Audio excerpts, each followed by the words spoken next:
Rinpoche, in the last book club as well as today, In the last? book club, Ah. and also today I've come across the practice of Chöd. Can you Chöd. explain a little bit more about that? You want to know about Chöd? Chöd practice is based on the highest yoga tantra. It is a direct antidote to cutting off the ego. How? In short explanation, it is a practice where you focus on the Dakini, Machi Labdrön, Vajrayogini, and Tara. One more, Prajna Paramita. So in this holy special practice, you have 4 very special Dakinis you focus on. Prajna Paramita, Vajrayogini, Tara, and Machi Labdrön. Mainly it's Machi Labdrön. So what happens in this tantra when you practice, it is a practice of giving your body up to all sentient beings. Easy said, but not easy done. And this practice is usually done in secret, in cemeteries, or in places where it's very violent, very negative energy. Why?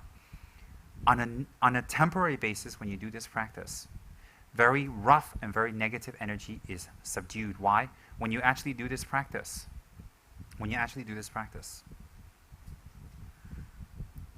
you feed and you take care of all the spirits and deities that are wandering around you. So instead of normal reaction, oh my God, and then you go major, you do the Stao Chen, go away. You do that thing.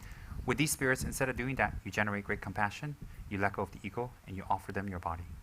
And that's special. And all throughout is beautiful chants, very, very beautiful songs and very beautiful chants. And you actually have a drum, you have a thigh bone trumpet, you have an inner offering, and you do it quietly in a cemetery. You see some of these Chöd people you see on Lhasa, around the Ba Court, around the Lhasa main buildings, they're doing that, they're trying to get money. Those are not Chöd practitioners. They're definitely not. They're people who are trying to get some money, because Chöd is very secret.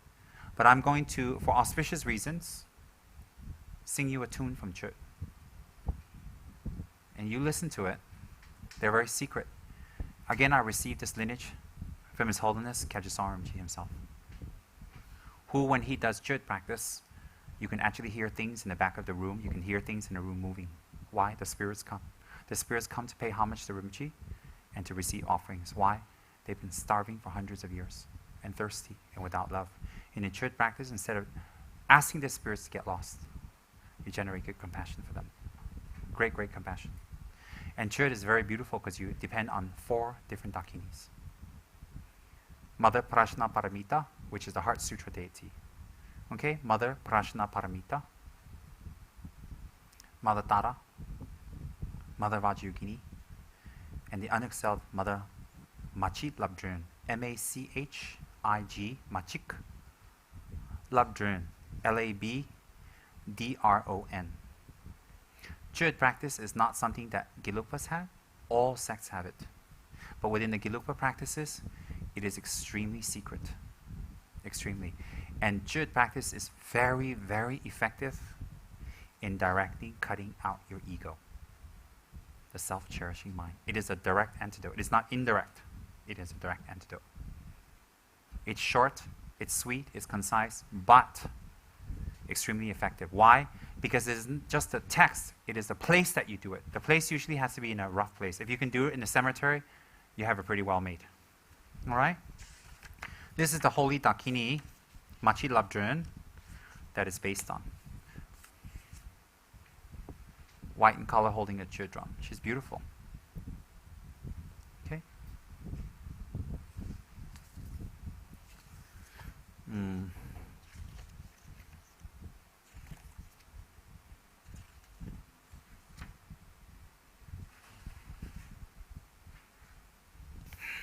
I received this from Kyabje Sondo Chang, approximately when I was 18, maybe 17, 18, quite a long time ago.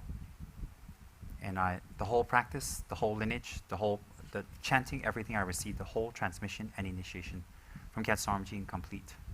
So like I said, for a so-called young Lama who's never been born in Tibet, I met the cream of the crop from Tibet. I'm one of the last.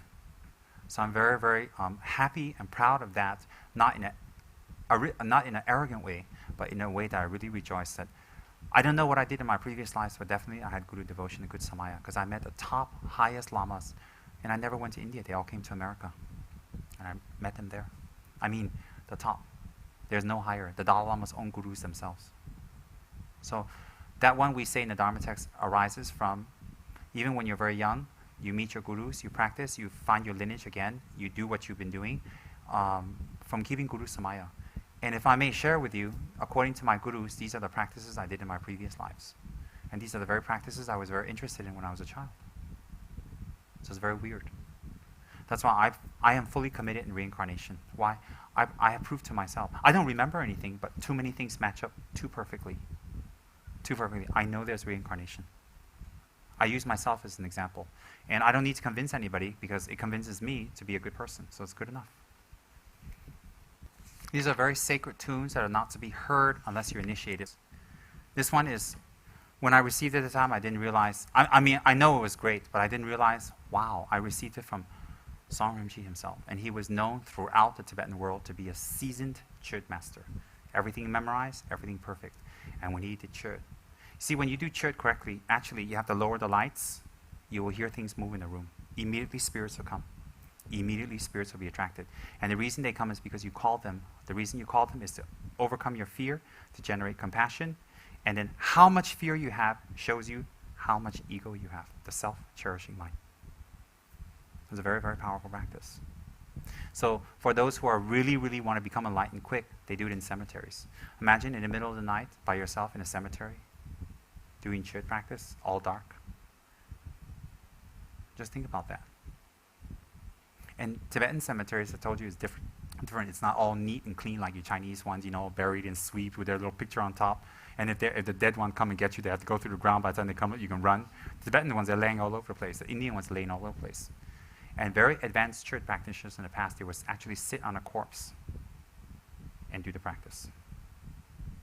No fear. No hesitation, no movement. It shows you why. The more fear you have about something, the very big ego you have. The more happiness you have something, the bigger your ego. Happiness and fear is the same side of one coin. Two sides of a coin. So if you have a lot of fear about something, it means you have a lot of self-protecting mind. If you have a lot of happiness about something, you have a lot of self-cherishing mind. So to be either way shows a self-cherishing mind. Ah, very auspicious. See? Kunga painted it beautifully. This is the Dakini at Chöd, the main Dakini. Isn't she beautiful? Yes. Her name is Machi Labdren. Isn't she just fabulous? Ah, here. Look at that. Isn't she just beautiful? She holds a Chöd drum. It's a very ancient practice. This is a Chöd drum, and she holds a bell.